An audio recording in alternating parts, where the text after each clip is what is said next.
কত রকম পাখিতে আমার রান্নাঘরের সামনে ডাকে। বাচ্চা আমের নাড়ু বানাবো। আমগুলো জলে ধুয়ে নেব। একটা বটি নিয়ে খোসা ছাড়াই নেব আমের, আর গ্রেটারের বড় পাশতে কুড়াই নেব।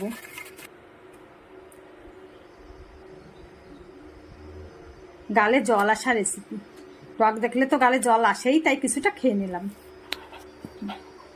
কুড়ানো হয়ে গেছে, এইভাবে কুড়াইছি। দিয়ে দেবো লবণ, 1 চামচের মতো লবণ দিয়ে ভালো করে একটু মাখিয়ে রাখলাম। এই লবণটার কারণে আম থেকে জল বেরোবে আর আমটা নরমও হয়ে যাবে।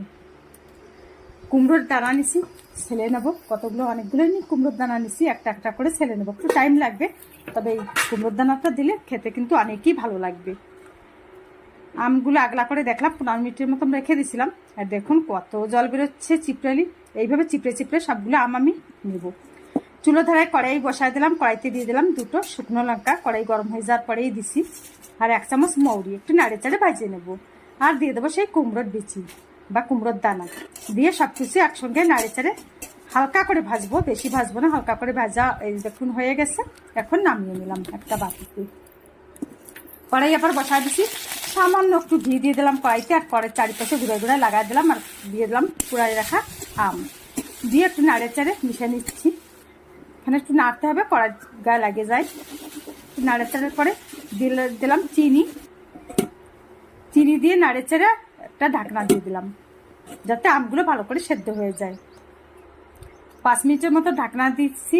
তখনই মশলা আমি বেটে নিচ্ছি, ভেজে রাখা মশলা বেটে গুঁড়ো করে নিয়ে আসছি।